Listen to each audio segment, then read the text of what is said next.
All right. Hello, everyone. I am very excited today to talk with Greg Dember.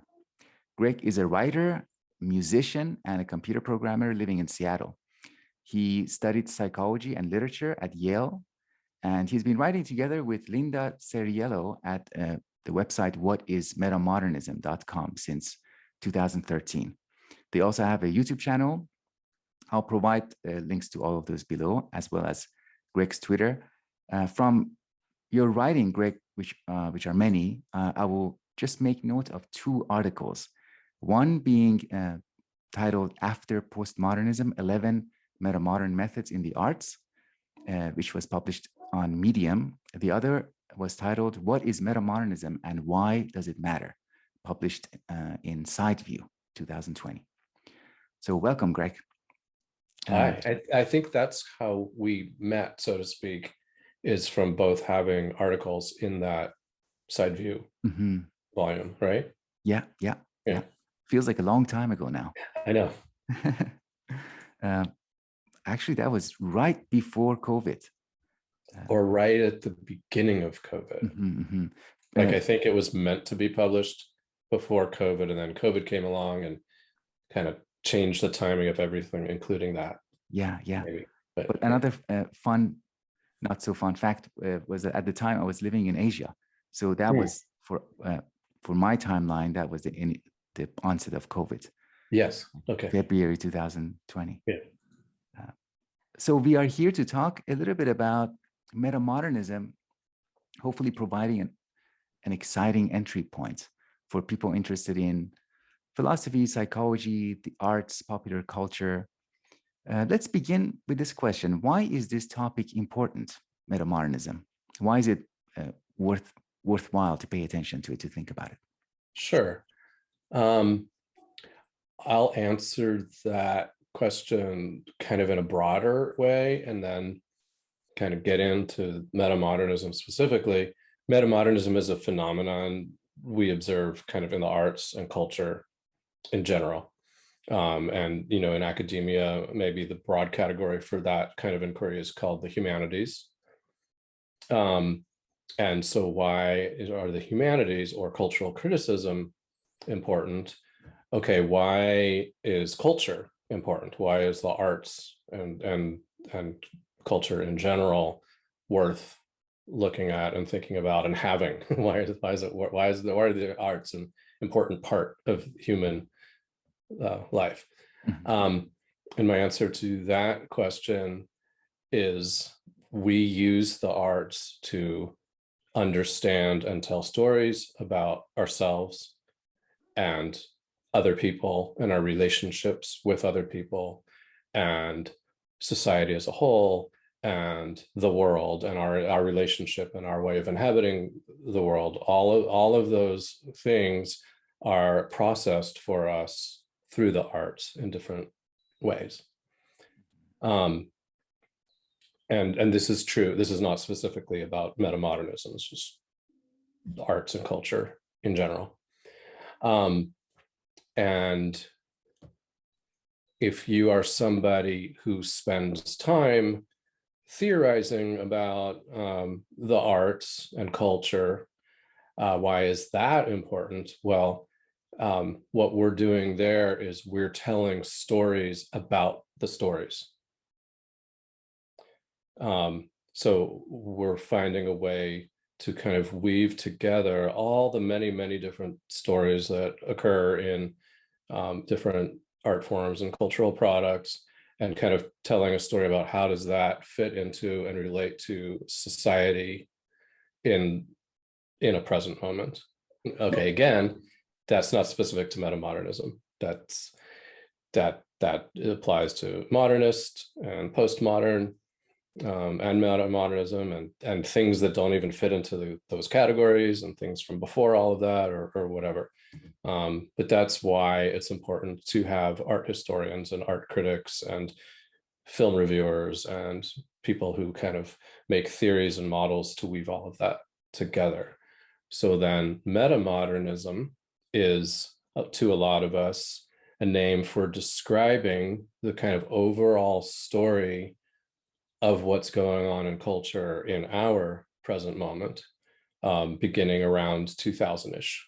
In particular, metamodern culture, I think, is important right now, because the way I define it is metamodern culture is things, whether you're talking about film, television shows, novels, ways that people relate to religion, ways that people relate to slang and humor and stand-up comedy and anything, all that stuff, that attempts to restore a sense of meaningfulness in the wake of the postmodern tendency to deconstruct and relativize and ironicize everything. So to recap, metamodernism is a position within the larger umbrella of thinking about culture, ways of thinking about culture. And it's an attempt to be responsive to what is happening now in culture across different domains. Different domains of pop culture. It could be music, it could be television shows, movies, and so forth. Or, those things, the music, the television shows, etc., are what make up metamodernism. And then I am a person who investigates metamodernism. So, like thinking about culture in terms of its signs or symptoms, what's going on that is common underneath that is being expressed in these various areas. Yeah. So I'm curious about your own entry, how you came into metamodernism. Yeah. I'm not like a professional academic or anything like that, so it is a little bit weird. That's much better. That's okay. news. But I identify as an artist in the broadest sense of the word, although I'm not really very skilled at visual art. I'm not a painter, but I have an artist sensibility, and my own form of art is music.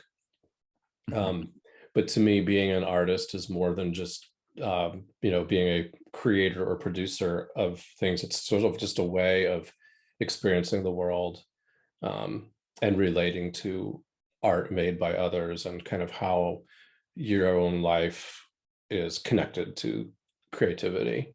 And so having that artistic sensibility, I've always sort of paid attention to that story about the story that I was mentioning before.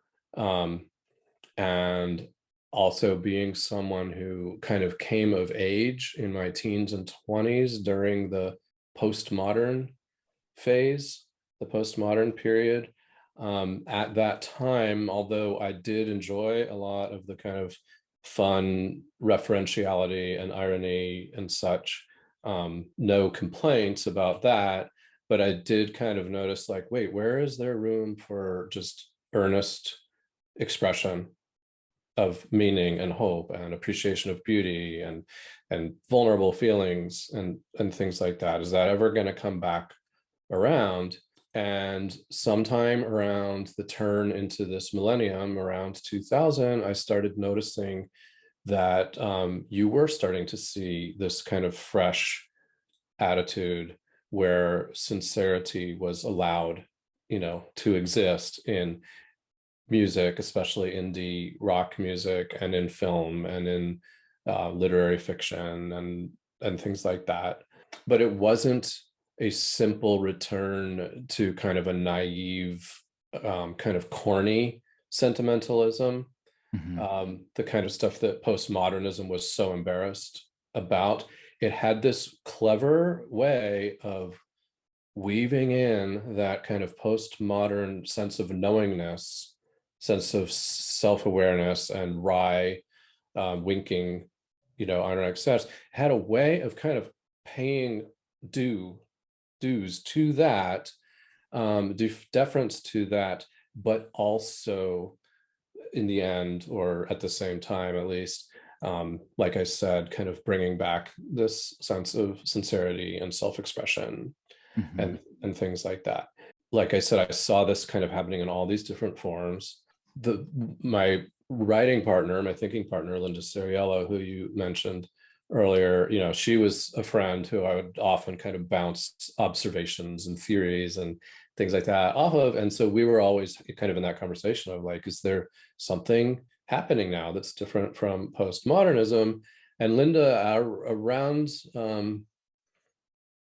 2010-ish, I guess, had started in a graduate program in religious studies. So she was kind of really getting into scholarship and such. And she discovered that there were people who had seemed to have identified and named this trend that we were noticing, and they called it metamodernism.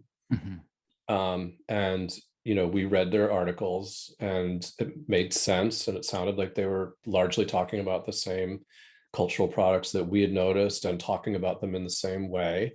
We decided, like, that sounds like a good term for it. And that sounds a little pretentious, like, who cares that these two random people, you know, like, why would it matter that we were like, yes, metamodern is a good word for it? But it is relevant because Linda was actually studying these things in developments in religion and spirituality as they were occurring and noticing the same trends. And so she definitely needed to sign on, you know, join on board with some term or other. And so she took that plunge. And then, then together we decided to have a website and just kind of, that was in the days, we started on Tumblr. And that was in the days when it was really common for people to have like these cool Tumblr sites that sort of observed one particular thing, like, you know, like dolls of New York or whatever. Right. A theme-based Tumblr. Like Yeah. And I wish I could have thought of a better example. But so it just kind of, in the spirit of that, it's like, let's make a site called What is Metamodern? And we will identify all these different movies and songs and whatnot that we think of as metamodern. And so then I just kind of got swept in, and Linda allowed me to, or invited me to, co-write some academic pieces with her. And I ended up giving talks, or a talk at a conference, an academic conference on metamodernism. So I've kind of like slipped myself in around the edges of that, although I'm not actually an academic. And then I've decided to write, or I have been writing a book for the general public about metamodernism. And so now, to some degree, I'm a figure in the discourse. I have several follow-up questions based on what you said. One of them is maybe the most central one in my mind, is the first thing you said about having an artistic sensibility or creative sensibility. And I wonder if that is, if I understand it correctly, or the same way that you do. Do you contrast it with maybe an academic or purely philosophical sensibility or theoretical sensibility? Is that the contrast, like duality of artistic versus theoretical? I don't, for me, artistic and academic or intellectual is not a dichotomy. To me, they all go together. Although I think they are, like, I think there are artists who say, like, I don't want to talk about the theory. I don't want to talk about my art. I just want to do my art. And I'm not one of those. But for me, the distinction between the artistic or intellectual is versus practical, problem solving, solving society's problems. And I'm interested in those things too. Right. But the artistic soul in me sees maybe the most important part to being human, at least for me, is simply in the sort of like refined self-awareness and self-expression that goes through the arts, and so it doesn't need to be justified by we're going to do this to solve society's problems, or we're going to, you know, that kind of thing. Yeah, I understand. maybe, yeah, we can talk about primacy. Like one is primary to the other one. The practical matters is not primary; so it comes afterwards. I mean, yeah, and it's interesting because obviously, like, if you're not taking care of the practical and you're not putting food on your table, and other people aren't putting food on the table, there's no, you can't do the arts because you die or you're preoccupied. But then the other way of looking at it is the point of surviving and taking care of practical things is so that we can have experiences of meaning. And whether it's like really like clearly in the arts or it's in your religious experience or whatever, but to me there has to be some kind of meaningfulness, or there's no point in any of the rest. For me, another manifestation of that artistic sensibility is in the primacy of the thing that is there, like you describe in your experience, in your history of getting into metamodernism. There was a thing there, and then the label came.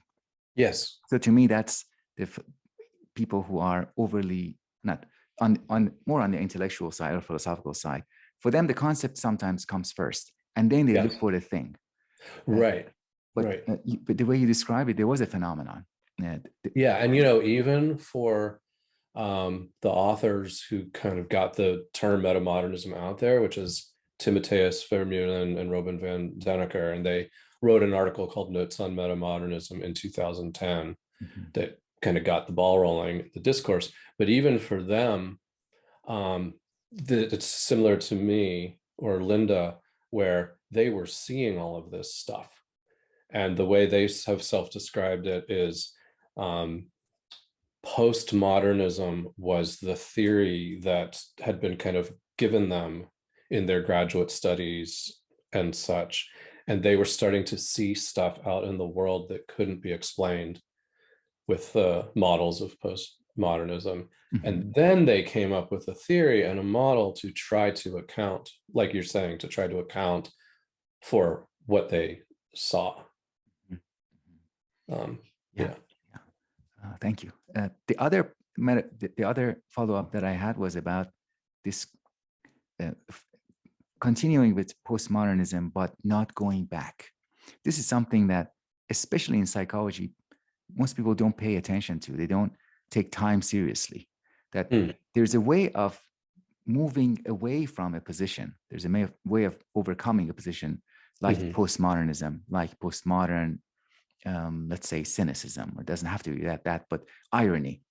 There's a way of going through that moves forward in time, and there's a way of going backwards in time. And what we want is what is preferred is to go forward and keep the recognition of that postmodern sensibility, and then moving forward with it. And that's another thing that is easier to say than to do. So somebody who's an academic might, of course, it sounds good to say, oh yeah, we should overcome postmodernism, but not by going back.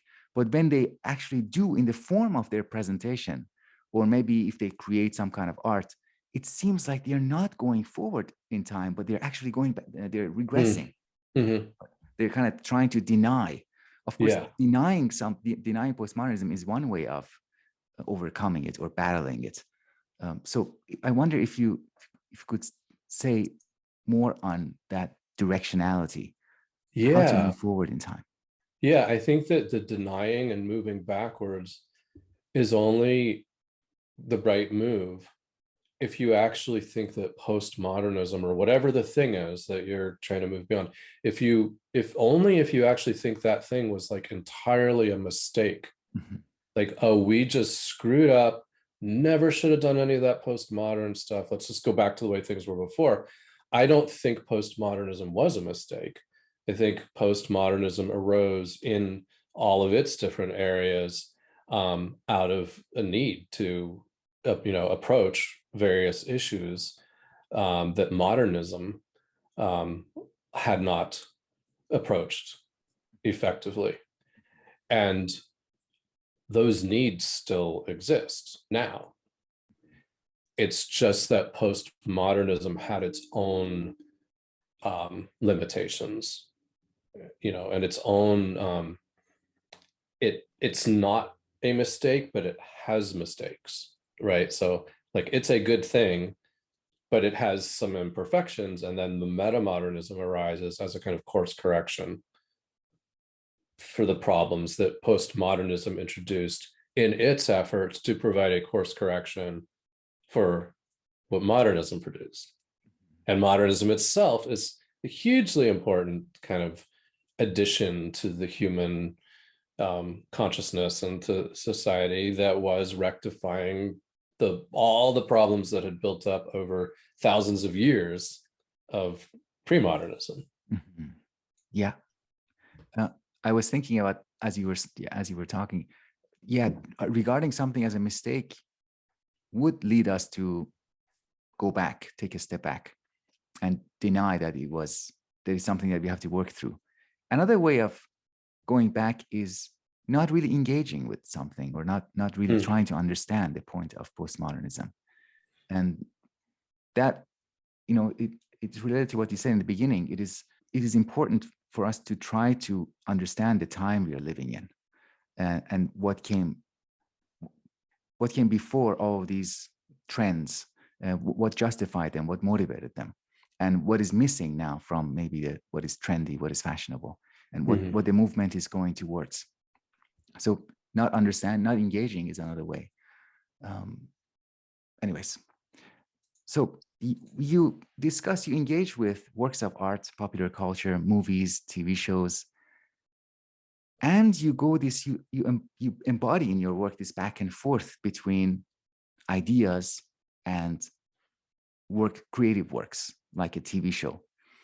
Do you think this movement back and forth could be done in ways that are better and in ways that are worse? Like, I think, for example, somebody is saying, okay, I have an idea. I want to create something to promote it. I want to create art that makes my philosophical ideas more popular. And to me, that doesn't sound like the right move. I agree. How do you think about this back and forth, this movement back and forth between popular culture, art, and ideas in a way that doesn't let one of the two to dominate the other right. one? There's so many different angles I could approach that from. I can't decide. I'll just be a little bit self-absorbed here. So I'm a songwriter.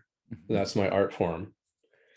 And before I had this idea of metamodernism floating around in my head, I would write songs, and I think I was also responding to, kind of like what I liked in new music and songwriting that was coming out. And, somebody looking at it from the outside might have said, oh, Greg was kind of doing the metamodernism direction there.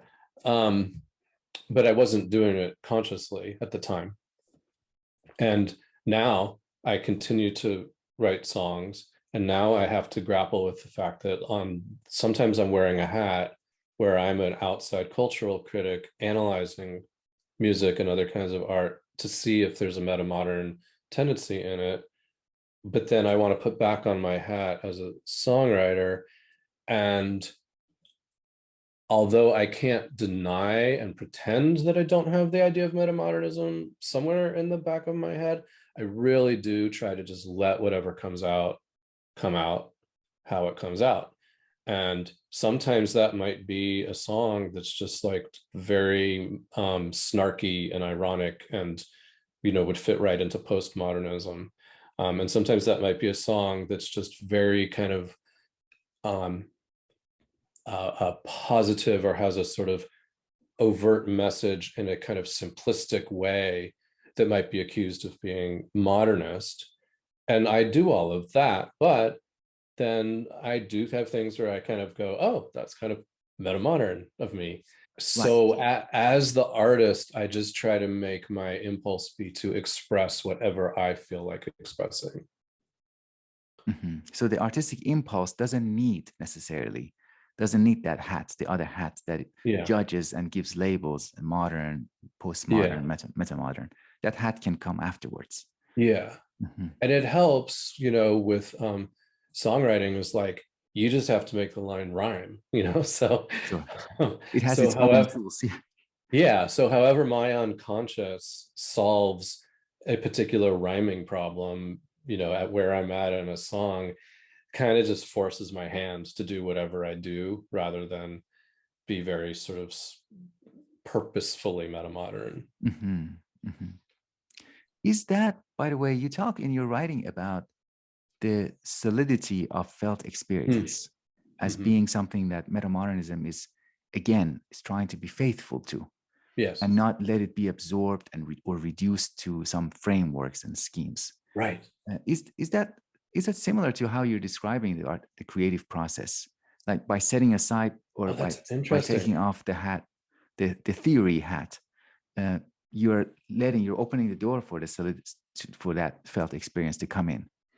Yes, and I had never thought of it that way before. That's neat. So, so although I am not purposefully trying to create metamodern work in my songwriting, you could say that I am taking a metamodern approach Mhm. to doing it, which is to just honor the interior experience and allow what comes out to come out. Mhm. Mhm. Yeah, that's interesting.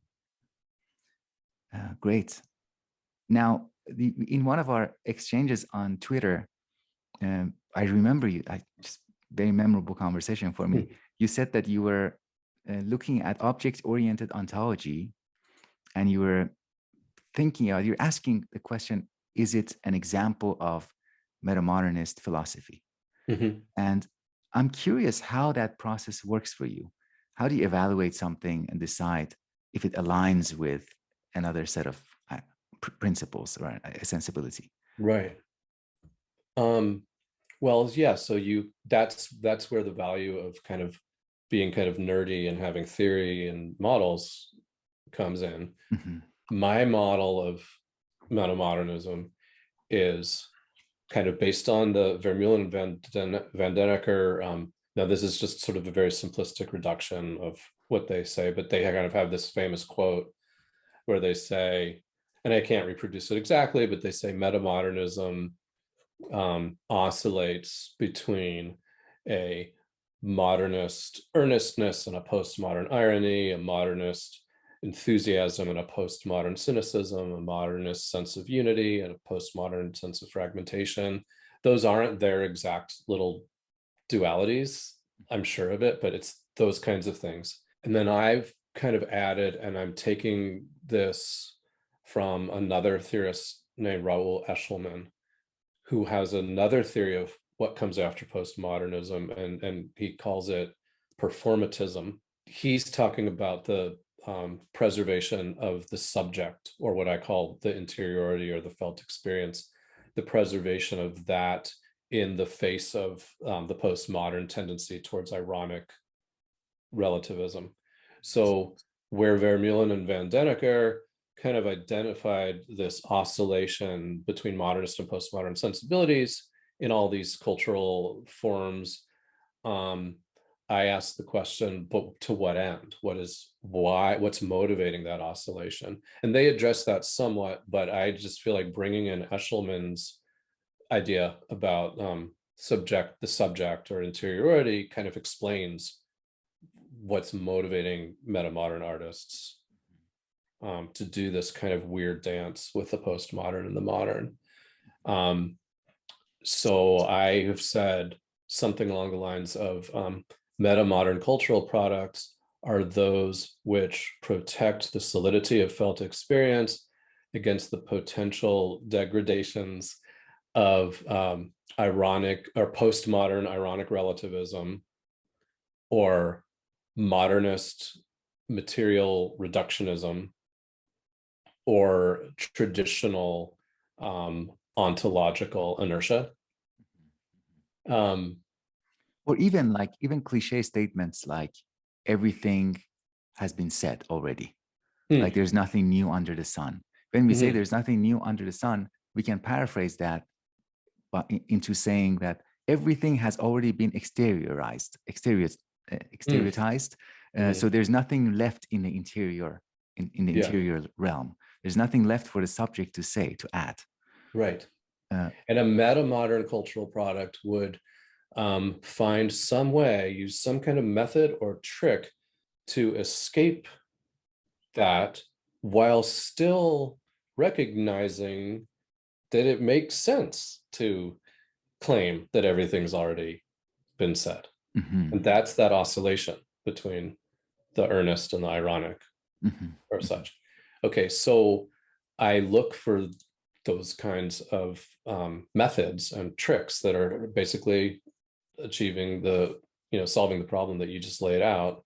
So I got interested in object-oriented ontology just because of the name.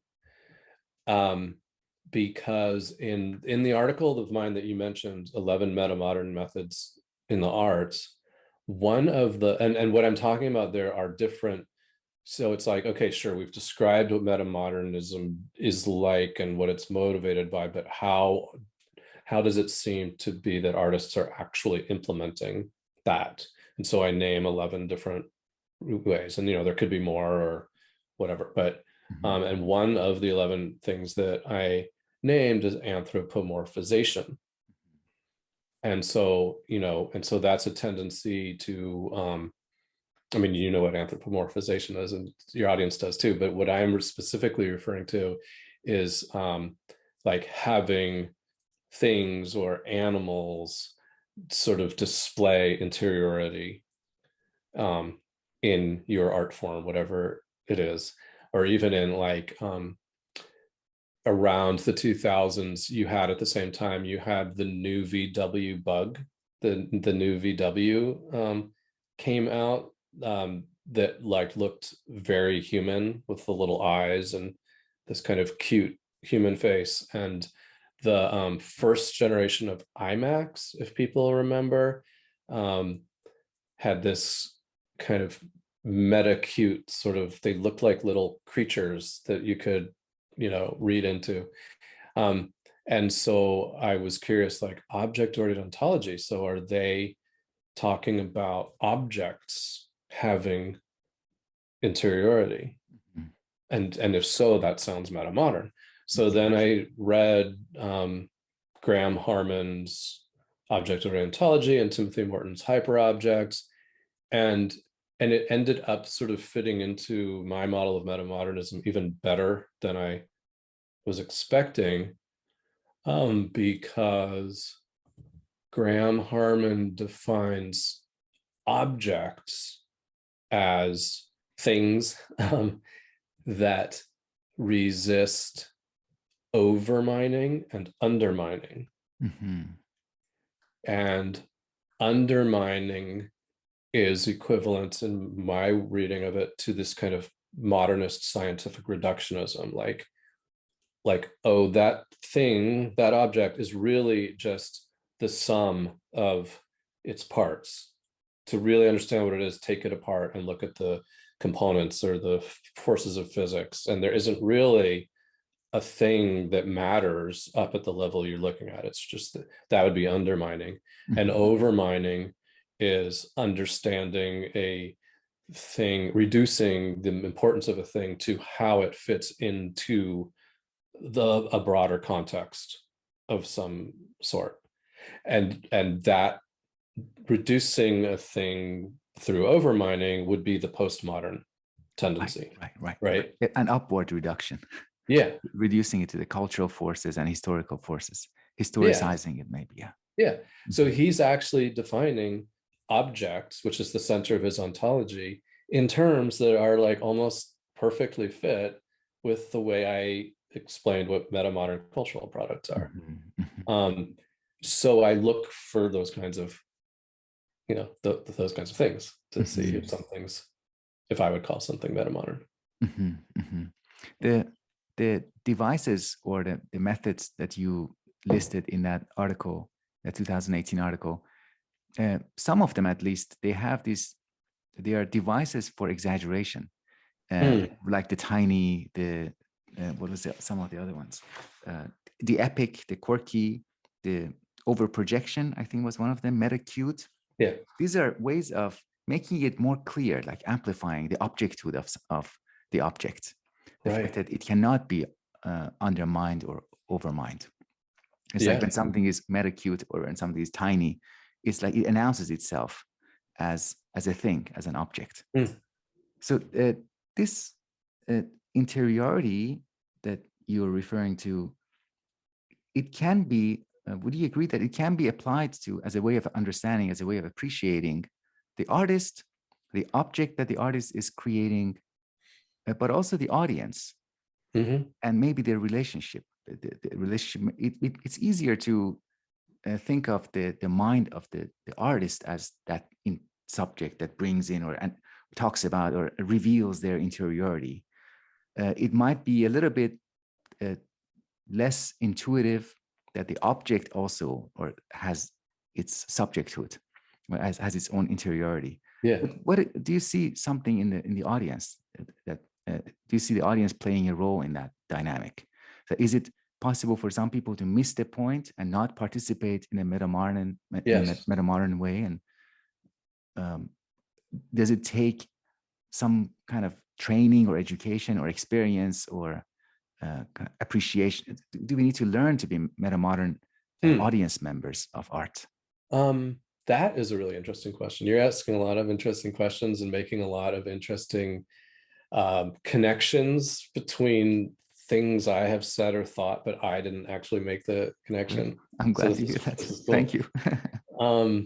So I would not preclude the possibility of that kind of metamodern training. And I suppose if like metamodernism became like a really established, widespread, ensconced concept, then maybe in like high school art classes, they would teach people to appreciate things in a metamodern way, or in, but I have not seen that happen so far. As far as I know, I think that more what's happened is artists and their audiences have just both kind of organically come to the point where they need to have this kind of metamodern appreciation. So they've trained themselves or discovered it themselves. And so then the excitement on behalf of a metamodern minded audience person when they discover the art of a metamodern minded artist is like, oh, like here's something, here's some creation that actually fulfills this need. And if it's like a music show or something like that, then they're surrounded by a whole bunch of other people who are appreciating it in the same way, and they can conjecture that the artist, has that going as well. Now, that's true for any kind of art, whether it's metamodern or postmodern or whatever. Is that, but I do think that not everybody picks up on the metamodern dimension of metamodern artworks. Sure.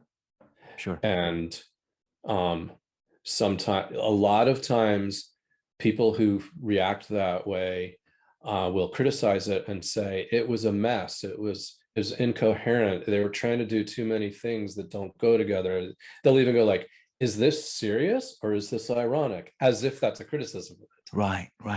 And I'm like, yes, exactly. Is it serious or is it ironic? That's what I love about it, It's kind of like, maybe this is a silly example, but it's kind of like listening to someone talk about Santa Claus, and then at the end not knowing if they really believe in Santa Claus or they clearly don't believe in it. Because there's a way of really using Santa Claus, the concept of Santa Claus, that belief in it is irrelevant. You can oscillate between belief and disbelief. Which realistically, just going with your example there, I mean, there probably aren't very many adults who you could really say that for. Like, you do know that, like, at the end of the day, they don't believe in Santa Claus. But I think that there must be a lot of kids at a certain phase in their relationship to Santa Claus where that's really an oscillatory kind of thing for them. Like on the one hand, they probably enjoy that they are in on the joke, they're in on, the truth, and it makes them smarter and a bigger kid than their little brother. But on the other hand, they have already developed this sort of internalized love of Santa Claus, and that's Mhm. not gone away. And then Mhm. on the other hand, they want their younger siblings to preserve the innocence, and then maybe as they participate in keeping the Santa Claus thing going, they perhaps slip back into, and then maybe they wonder, like, maybe Santa Claus is, like, Mhm. Mhm. yeah, I think, is that how you picture it? Yeah, yeah, yeah. So the children become, we don't indulge children just for the sake of indulging them. We kind of, we work together, we cooperate with children, and kind of children allow us to bring in and take seriously our own inner, so-called inner children. If you Hmm. take people like Carl Jung, uh, if you listen to Carl Jung's archetypes, like there's some kind of persisting element of the child in all of us. Hmm. But of course, we don't take it as seriously. But when we're in dialogue with another child, that allows us to kind of anthropomorphize our own inner child. Hmm. And that was something else I wanted to note about this anthropomorphism, which is, to me, it sounds very radical in different contexts.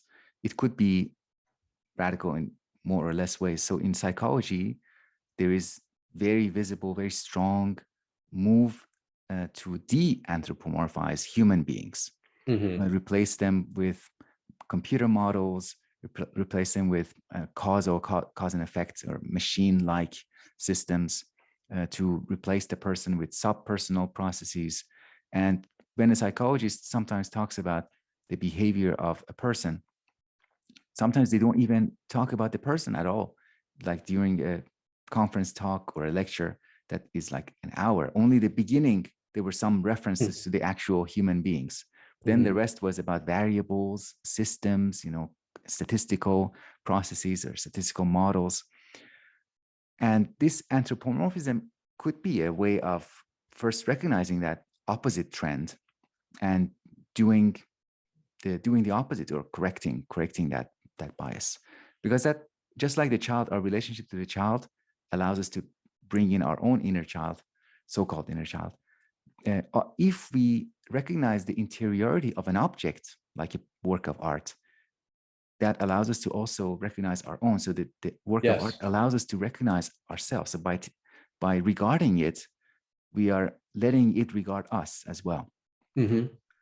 It's kind of like a way of, really a way of being, a way of Yeah. participating in there. Yeah. Uh, so I also, it resonates with me that anthropomorphism as a major theme. So, do you mind talking a little bit about religion? Like, Sure. what is the metamodern outlook on religion and comparable cultural traditions? Like, I think of people like Richard Dawkins and his book Outgrowing God, which I haven't read yet. I'm planning to. Okay. But to me, that seems like, even though he says outgrowing, but to me, Dawkins represents that kind of going back to modernism and its promises. And the religion is being very narrowly understood as a set of beliefs, or a set of like propositions that are obviously wrong. Um, what would metamodernism say, or how would metamodernists participate in religious discourse or discourse about religion? Yeah. Um, well, so there's kind of like, as I said earlier, I usually use the word metamodernism as a catch-all for the stuff on the ground, the cultural product, not the discourse Mhm, mhm, about it. mhm. But it kind of can be meaningful at both levels. So I'm going to address your question at both levels. So as far as like manifestations of the metamodern sensibility that we can see in religion these days, that's just happening organically. Mhm. Um, One example that I'm aware of and I would like to investigate further is what's been called the emergent church, or They sometimes even they call themselves postmodern Christianity. Mm. And I think that if they had the word metamodern, it would actually be a much better fit for what they're talking about. But this self-called postmodern Christianity, which I'm going to now call metamodern Christianity, um, uh, it's Christianity. They're believers. They're often evangelical, actually, like true believers in, and that they have a personal relationship with Jesus, and they take very seriously a lot of the kind of moral precepts related to premarital sex and how people should relate to each other. So they're not namby-pamby Christians. And yet they honor the kind of postmodern awareness that there are many points of view in the world, and that they live in a society, a secular society, and a society of multiple religious points of view.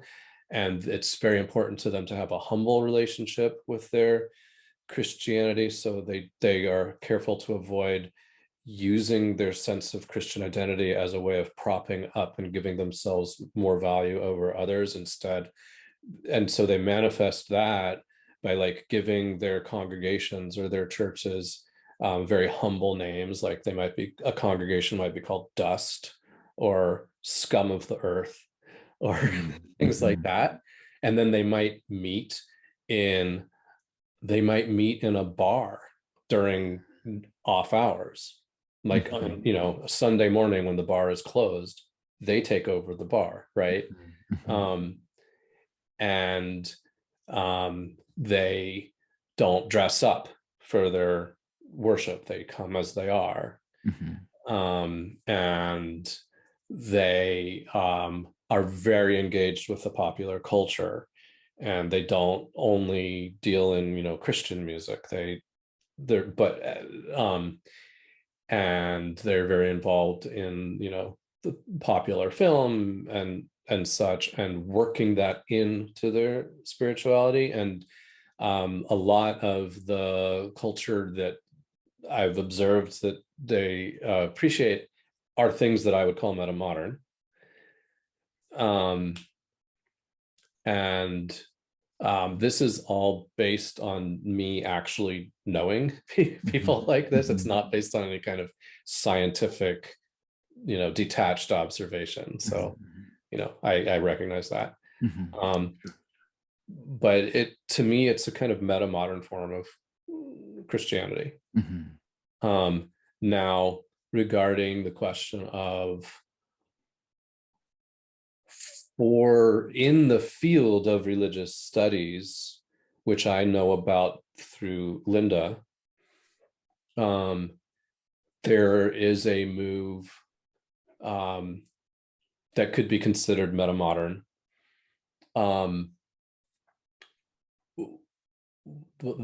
I think there was a recent conference titled Scholars of the Impossible. Mm.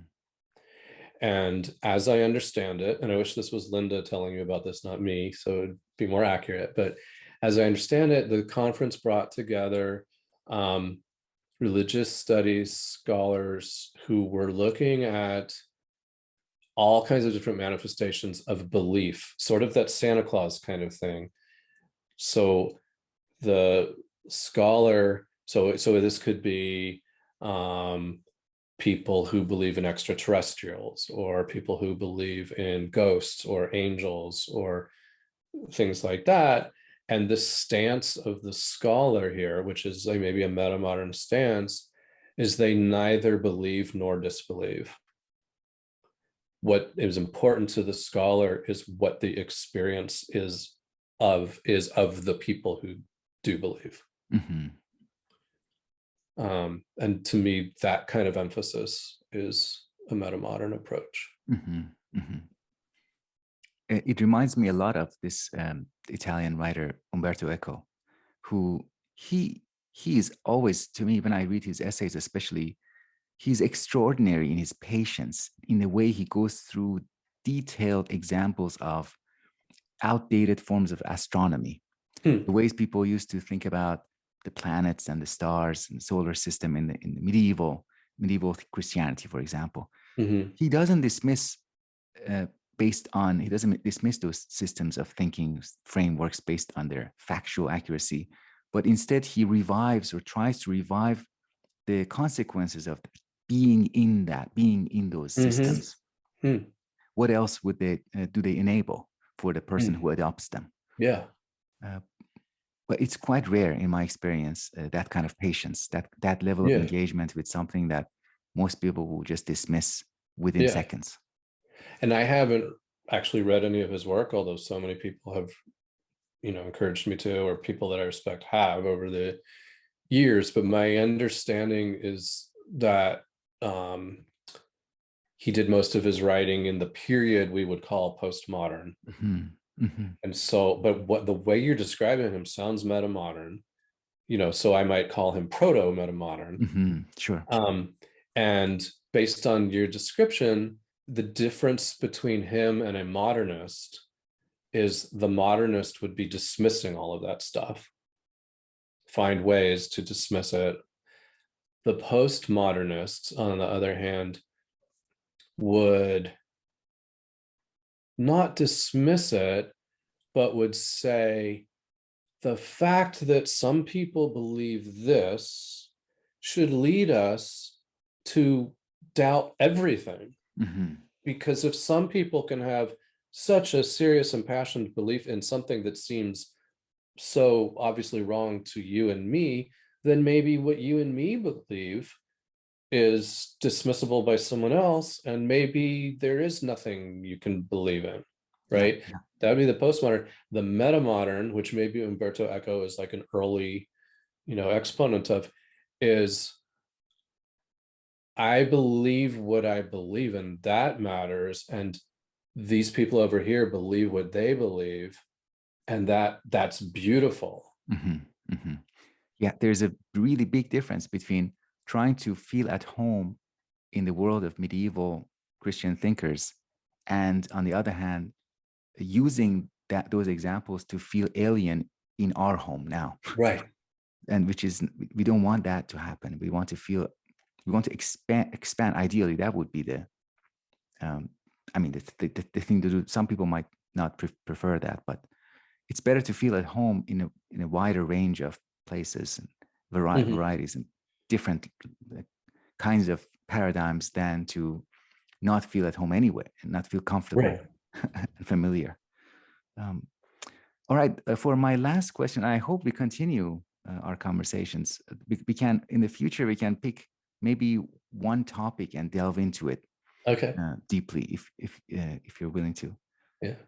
to do. But for now, I'd like to ask you about your current projects. You mentioned already your book, that the book that you're writing that's an introduction for the lay audience to metamodernism. What Yeah. else? What else about the book and also outside of the book Oh, are you working on or you're curious, interested in? yeah. So the book is sort of like our website in Mm, that it largely is kind of like cataloging. It's like a guided tour of the mhm, metamodern landscape. And in some cases, the book replicates the topics that are covered on the website. But when it does, it's in a much expanded form, or sometimes just a different approach to the same thing. Like there's, anyway, but then there's a lot of, much of the cultural products covered in the book are not on the website. mm, And then, um, and I'm going to go into more of the philosophical dimensions, and kind of try to weave together a story of the stories, mhm, in a comprehensive way, um, that will convince people that there's a thing there, who didn't recognize it yet. B, for people who feel that there's a thing but didn't know there was a name for it, to give them that.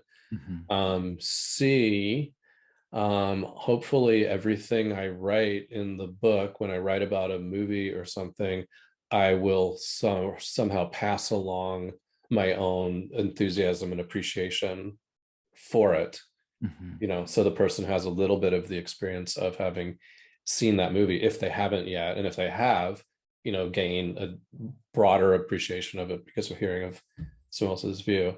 Mhm. Anyway, that's the book that I'm working on.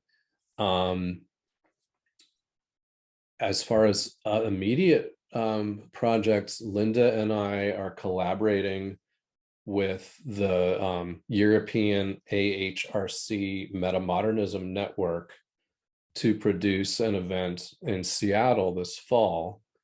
It's called the Seattle Metamodernism Summit. Mhm.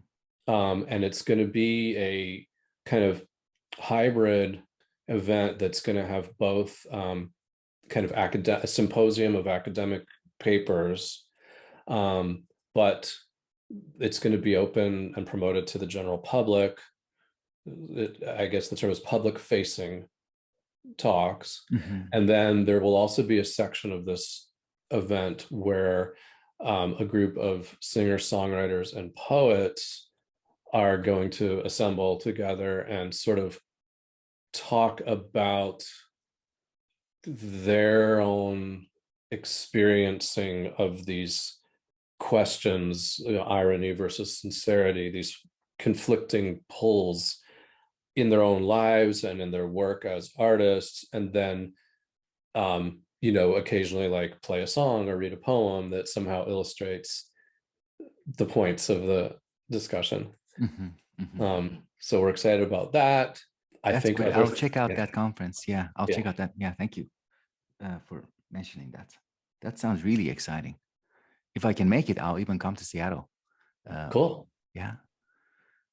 Yeah, for future conversations, one of the things I would like to talk with you about is that intensity of oscillation, because I can think of people who do oscillate between, let's say, irony and sincerity, but their oscillation is quite mild mannered. Mm, But then we have people who really oscillate mm, between extreme points, like the polarity, they embody um, extreme forms of irony, and then the same person might uh, embody extreme forms of sincerity, and that actually could be the reason why they go through extremes, because they have that tendency towards one extreme. The other extreme is also generated right. just as a consequence of it. But I expect that might be a big topic, so we may not have enough space for it now. Okay, yeah, you But just stimulated a whole bunch of thoughts. okay, great. But we can save it for another time. Okay, sounds good. Thank you so much, Greg. Thank you. Great This to was a meet you, real and yeah, this is I a really real enjoyed it. pleasure. Pleasure is mine.